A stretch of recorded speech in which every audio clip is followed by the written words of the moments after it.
Hi everyone, welcome. We are so excited to have you on our Where ACE Takes You event tonight with a specific focus on business. Just want to give you a little bit of a sense for our framework. We have some wonderful ACE graduates who will be joining us from across the country to share a bit about their experiences to ACE and beyond. So I'll invite them in a moment to share a bit about themselves. We'll walk through just a few questions. You can get a little bit more of a sense for their experiences in the classroom and what they're up to now. And then we'll have some time for any questions that you might have. My colleague Kevin will kind of lead that part of the session. We'll share some instructions on the best way to share those questions with the group. So the only other notes I'll mention is that it would be really helpful to keep your screen in speaker view so you can see all of our panelists as they share their insights, and just to remain muted until we get to the Q&A portion. So with that, I will invite our panelists just to share a bit about themselves, what their ACE experience was like, and what they're up to now. So I see Mike first up. So would you mind just starting us off? Absolutely. Yeah. Thank you, Bridget. I'm happy to be here. My name is Mike Agrippina. Thanks, everybody, for joining us today. I have a little bit of an unorthodox path to ACE. I graduated from Washington and Lee University with a degree in business administration and accepted an offer at Deloitte Consulting right out of college. So I worked there for about 2.5 years in Atlanta in strategy and operations consulting. But I always had the call to coach and teach on my heart. In high school, actually, several of my teachers in Atlanta were ACE alumni. So I had always known about the program and actually got back in touch with Mike and kind of revisited that conversation and started the path towards ACE. So I was a little bit older than most ACErs, but I love my time. I started in 2018 and I was a middle school English teacher in Jacksonville, Florida.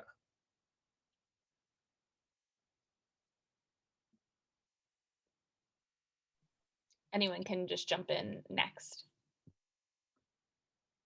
Gotcha. Sure. I'm, Sorry. I'm, I'm happy to go next. So my name is Matt Rhodes. I graduated from Notre Dame in 2014. I was a member of the 21st cohort of ACE Teaching Fellows. So I'm one of the old ones now. I feel like I used to say, I was a recent graduate. I think I have lost the ability to qualify myself as a recent graduate. I studied the program of liberal studies at Notre Dame and classics. So in short, I did everything possible to not get a job after graduating from Notre Dame in terms of skill applicability. And so my job, or what I was assigned to do in ACE, I taught middle school Latin, religion, and English at a school called St. Joan of Arc. But really, my job was to build the basketball dynasty, which failed in my first year. We were 0-12. We got better our second year though, and then after I finished the Teaching Fellows program, I moved on and I worked back in South Bend with the ACE team for 3 years before making the natural transition to the world of high finance. And I work at Goldman Sachs in their Office of Government Affairs now. So that's a bit about where I am. All right. Hey guys, I'm Casey. I graduated from Notre Dame in 2017 and I studied accounting and theology. Throughout my time at Notre Dame, I thought that I was going to go the route of public accounting, did some internships, whatnot, and just was the passion for it in junior year and kind of had this moment of what do I do, but I was passionate about ACE and thankfully God led me there. And so in ACE I was in St. Petersburg, Florida, and I taught 4th grade at Sacred Heart Catholic School. And after ACE, when I finished up in 2019, I moved back to South Bend and started working at the University of Notre Dame in their development office. I have since moved to North Carolina, but have been working remotely. So that has worked out well. So I'm still working for Notre Dame, but I now live in North Carolina. So.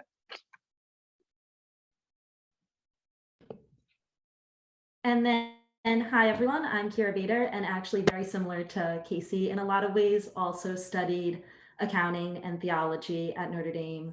I graduated in 2018, and I also thought for a while, oh, I'll go the public accounting route, also did internships and realized I wanted to be doing something, even though there were parts of the jobs I liked, were mission driven. And I'd always kind of thought about teaching in the back of my mind. So also decided to apply to ACE and was very glad I did. Wound up teaching middle school math in Mobile, Alabama. And now I'm also working in development. I'm working at Regis High School in New York. And it's a good balance of being some of that more analytical stuff while also serving Catholic education. Perfect. Thanks everyone for sharing a bit about yourselves. And a couple of you kind of referenced this already in your introductions, but want to focus first on what really led you to say yes to ACE initially. And if you want to focus on kind of what was mentioned of like how your academic path led you there, or if there were certain things that you did through the process or things that stood out to you about the ACE experience, maybe you could just share a little bit about what that discernment process was like for you. Sure, I can start us off again. So for me, it was definitely a long-term process where I'd always kind of thought about it and grappled with it. But I studied business. I felt like I had a good opportunity in business that I wanted to pursue. But yeah, after a couple of years of doing that and not feeling fulfilled or passionate about what I was doing, I really felt like God was calling me to a different path and one that would allow me to serve more directly and to grow in a different way. And actually, I remember distinctly one day being at a client site, having a rough day in consulting and walking to a meeting and seeing written on a board somewhere, how you spend your days is how you spend your life. And that quote struck me big time. And I was just like, I don't want to spend my days doing this, like sitting in a room staring at a screen. I want to spend my days, even if teaching isn't what I do my whole life, I want to dedicate these 2 years and spend my days giving back, working with kids, being in an active role where I can interact with a lot of different people and kind of share that energy. So for me, teaching was all of that and more. And it was really a great growth opportunity where you're thrown in the deep end of like teacher boot camp, doing something totally new in a new city. But that's how you grow and that's how you progress. And doing that in a community setting, especially, it was really an ideal experience.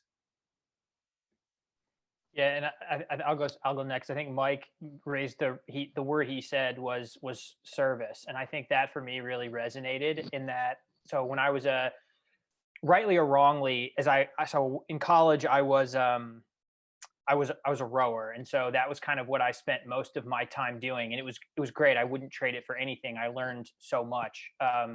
But as I was kind of coming into my senior year, one of the things I was on the way to a practice at like 5 in the morning or something like that, and I just had this sort of like crystallizing moment where I realized that this is a great thing. Like there's nothing wrong with rowing, but inherently everything I was doing was, trying to make sure I got to bed on time, making sure that my meals were always right, the training plan was right. It was an inherently selfish process, and it kind of that sort of like boiled out into this idea that college as a whole is kind of a time that is a selfish time in your life. And again, that's not a bad thing as such. Like it's a time to study what you want to study. It's time to be around the people that you want to be around. But consequently, I had this moment where I was like, well, I don't think that's what life is about. I didn't. It's like whether it was a process of in writing my thesis. That was a big theme, was the need to learn to give of yourself. And I realized that I was just a selfish person, and I wanted to be not that way. And so I kind of started looking around for opportunities that would make me give of myself and be around other people the other folks on this panel who are just like more naturally giving. And if I kind of thought to myself like, oh, if I put myself around these people, I can at least I will hopefully they will hopefully influence me and make me more giving. And so that's kind of what led me to do it as well, was this sort of in this kind of like macro sense. And then in the very micro sense, and then I'll shut up, was they're not, believe it or not, there are not many people who sign up for ACE who want to be Latin teachers. It's just not a thing that, and I really have, I've taken Latin since I was like 11 years old. I loved it.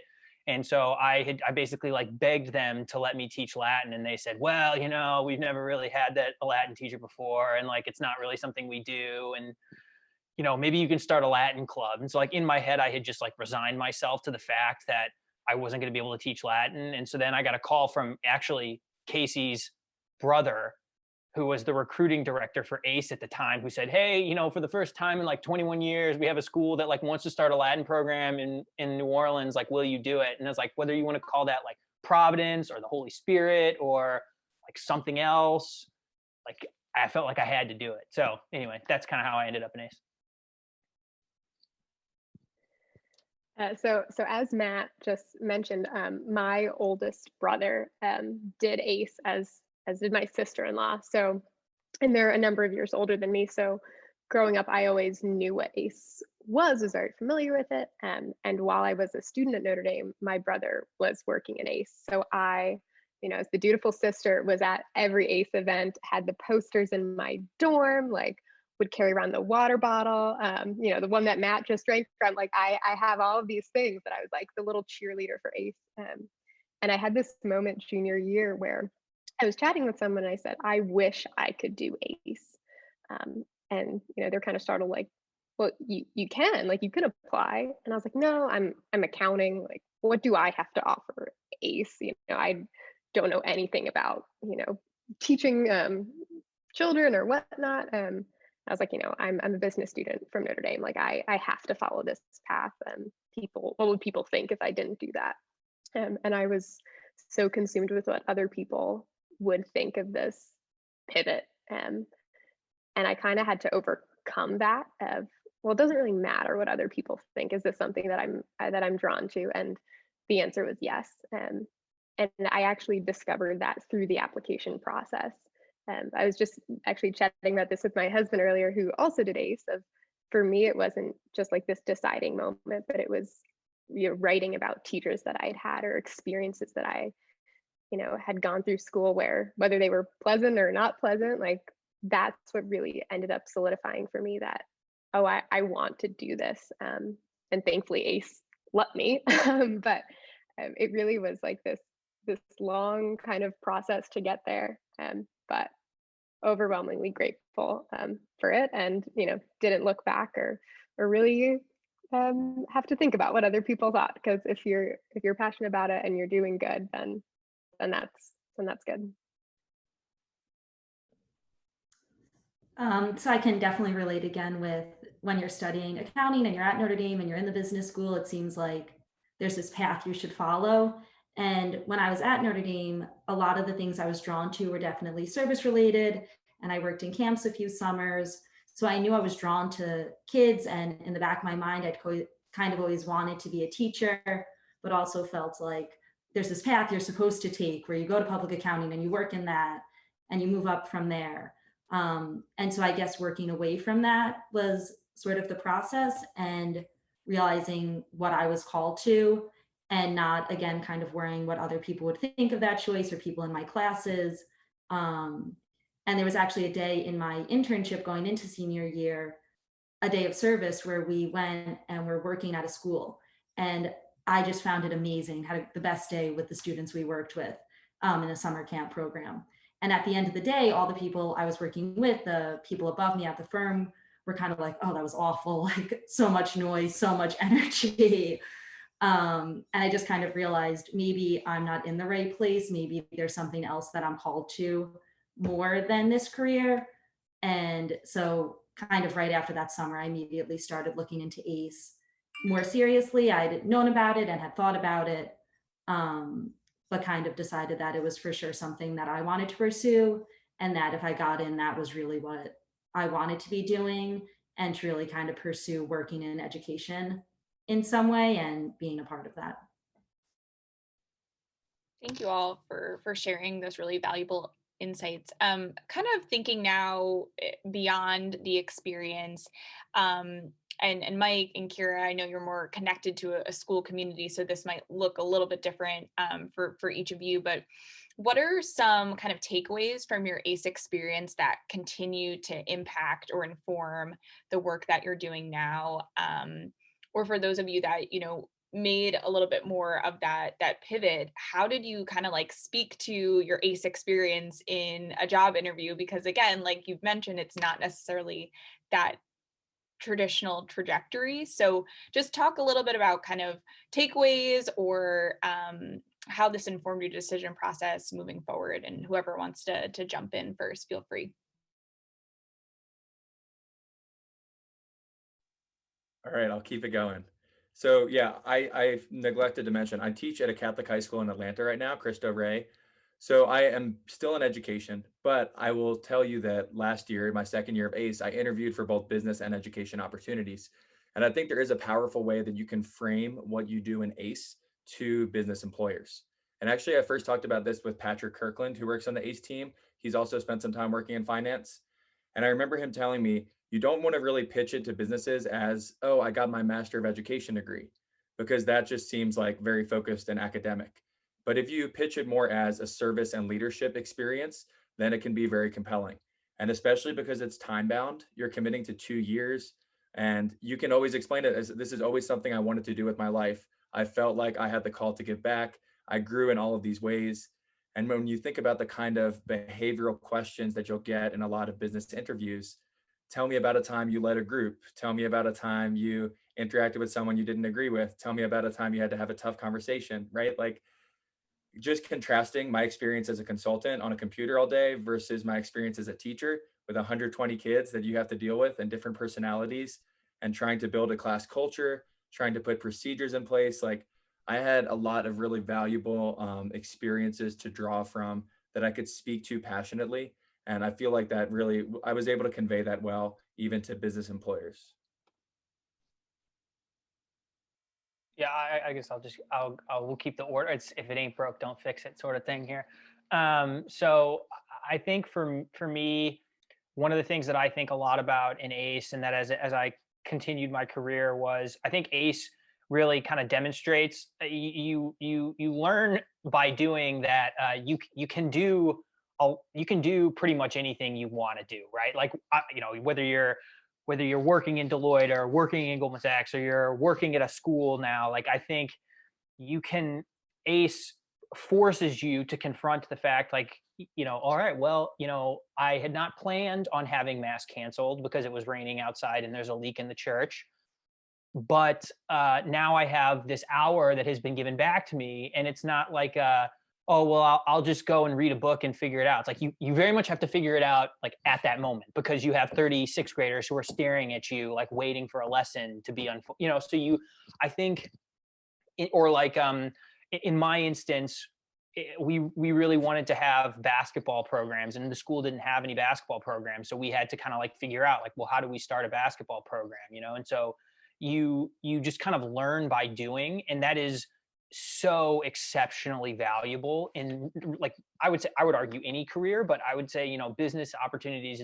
So for me, the challenge about making a pivot was trying to demonstrate both on a resume and in kind of conversations about, like, look, I have demonstrated an ability to teach myself how to, like, how do we start a basketball program? How do we start a Latin program? How do you confront a parent who thinks, this book is not age appropriate? Or how do you handle a child who's like having a meltdown in the middle of a room and you've got to keep teaching? So for me, it was, like, the skills that you learn are so transferable. It's just a matter of like trying to convey it in a language. And Mike spoke about this as well, as it's conveying in a language that, the business community would understand, right? So like if you're in consulting, like, what is your impact, as it were, right? So trying to be able to put it in a language and using jargon that they know. So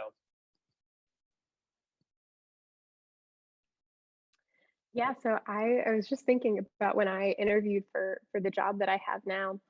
Um, I think that in the interview, ACE and my experience teaching came up a lot more than my degree in business, and my degree in accounting, because what I'm doing right now, I'm not doing accounting. They were interested, like, why did you study that and whatnot, but they really, like, from looking at my resume, my application, they wanted to know about ACE, because that was going to tell them a lot more about how I could take on this new role. I think, as Matt said, when you're teaching, there are a lot of skills that can transfer to any job. I think specifically in business, but like flexibility. I was thinking of, sometimes when you have a perfect lesson plan, and then suddenly, we're going to have an all school assembly today. You're like, well, I did not plan for that. And we need to do math today. So you've suddenly, it's like, puzzle pieces, and you've got to rearrange everything to make sure that that gets done. And just like in my work today, I got a phone call that said, we need this by 4 p.m. Okay, well, I didn't know about this project until 1. So now the rest of my day has kind of shifted. So I think, teaching makes you be flexible, and also collaborative. You have to work with other teachers. I had to work with the 3rd grade teacher who taught these children before, and the 5th grade teacher who I was going to be passing them off to the next year. Just like I have to work with my coworkers every day on, in meetings and projects and whatnot. So I just really think it's, when I applied for this job, sure, they liked that I had a degree in business, but they really wanted to see, oh, if you could tackle teaching, then you can tackle this new endeavor. And I think that just says a lot about how people really respect ACE and respect teaching as a profession. It's not going to hurt you if you plan to apply for other jobs in the future. Yeah, I would definitely echo everything that everyone has said, because teaching truly is, it's management, it's time management, it's managing your students day to day, it's managing your relationships with parents and with faculty and staff at your schools. And if you think about a lot of jobs in business and other careers, that's something that's still vital in terms of creating relationships and things such as that. And for what I'm doing in development, and also for business, thinking about relationships with clients or donor relations, since I'm in fundraising, in ACE, especially because you're going to a totally new place, you really also develop skills to just work with all different kinds of people, and people who aren't like you necessarily, in a place that you're not familiar with. And that also transfers really well. Just kind of that soft skill of being able to talk to people. So I think, yeah, there's definitely no way that it wouldn't kind of benefit you to develop these skills, and also just developing that confidence in yourself when you go to the next round, because you've kind of seen what you're capable of and what you've managed day to day, and that just helps you even further. Wonderful. Well, it doesn't look like we have any other questions. So maybe just as a final wrap-up question for our panelists, obviously all these folks considering a path with ACE. So if you could maybe offer one piece of advice to somebody who's discerning ACE from your experience, what would you offer to the folks that are joining us tonight? Okay, I have another quote to share with you. Don't focus on what you get, focus on who you become. So I think there's this temptation, especially in your senior year of college, at least for me, to be like a little competitive, like I want to get this good job, this salary, this position, whatever. So I encourage you to do the hard work that is getting that self-knowledge. What matters to you? What are your priorities?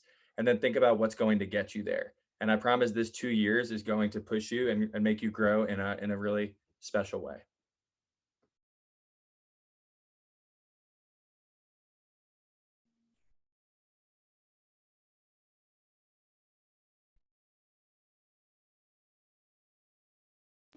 The order continues. We're waiting for you, Matt. Oh, sorry. I didn't realize I was trying to give other people an opportunity. I was trying to, we were shaking it up here at the end. We got a structure in place. This is routines. This is procedures. We're teachers. Well, that just, I should have been, it shows you how disciplined my middle school classrooms were. So I guess my piece of it, well, beyond like doing the program, is I'll use another truism that is oft used in the city of Philadelphia, which is like trust the process, in the sense that, when I started my application to ACE, or really when I remember the first time I heard about ACE was when I was a freshman in college, and I was one of actually, so she's on this call, Catherine Wagner's older brother, who was on the rowing team with me. I was in the room with him when he got accepted to ACE, and I had never heard of it before. And he's like, "Oh, I got into ACE." And I was like, "I have no idea what that is." Like the hardware store, like, what are you talking about, sort of thing. And so he said, "Oh no, it's this teaching program. It's 2 years. It's great. Like da da da da." And he was always someone that I like really looked up to, and still very much look up to. And so it kind of just like planted the seed in my mind of like, all right, well, if this is good enough for him, I should at least give this the time of day. And then like other people on this call, like I had a conversation with like Alec Torgan at one of the ACE events. And, you know, I remember just walking home that night to my dorm and thinking like, I really enjoyed that conversation. Like I enjoyed the people that I was with, and I enjoyed like, maybe it was selfish at the time. It's like, I enjoyed the person that I was around these people. And so then it was, well, like, I don't know if I want to be a teacher, and, you know, well, okay, well, maybe maybe I'll start the application and then I'll write my essays and this, and so it wasn't like Casey said, for me, it wasn't the moment where I was like, I definitely want to do ACE. I'm for sure going to do it. But like the moment you start your application, you're not committing to 2 years. Like you're committing to writing these essays and exploring the next step. And then even then, once you get into the program itself, like I guarantee you will be a terrible teacher for pretty much your whole time in the program. Like you just will be. Like it just is. And it's just the reality that, and a lot of Notre Dame students really struggle with that. Like I didn't struggle with that because I sucked at everything for like large periods of time in my life. That like really resonated with me. But like you realize that it's something that, you know, over the course of time, it's like, all right, well, you know, I'm going to try this strategy with this child. I'm going to try to talk to parents that way. And over the course of time, you develop into becoming a teacher. And so that by the time, you know, you're in your second year, you can like you just start a lesson because you've done it so many times. But understanding that it is that process, that it is that sort of, it's not something that is it's not an overnight phenomenon. You're not born a teacher, you become a teacher over the course of time. So that for me, like that trusting of the process was really important.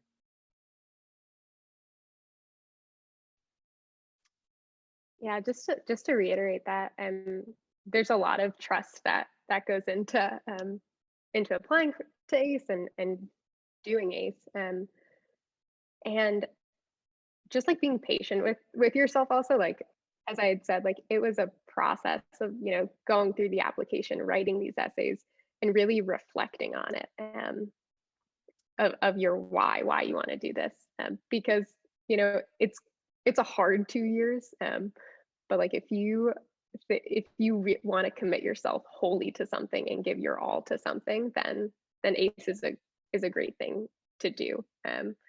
You know, it's not going to hurt you. I would say, like if you're struggling with that battle of like, well, what would people think, or, you know, based on my major, it doesn't necessarily make sense, or it doesn't fit.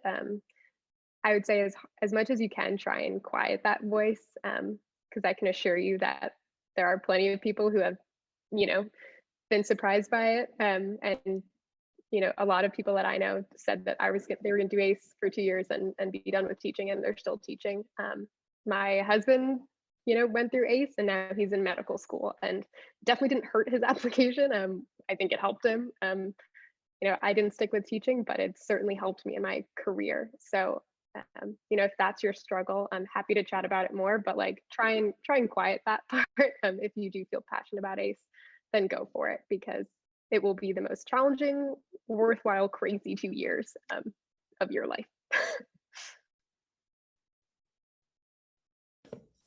Yeah, I guess, like she said, just to reiterate everything, but just finding, you know, it's kind of hard your senior year, you're surrounded by everyone. There's a lot of talk of what everyone's doing, but kind of just listening to yourself and to your own heart, in terms of what matters most to you, what your values are, what's really going to push you that you choose to do next, and not looking so short term as in, oh, well, this job's going to get me this right away.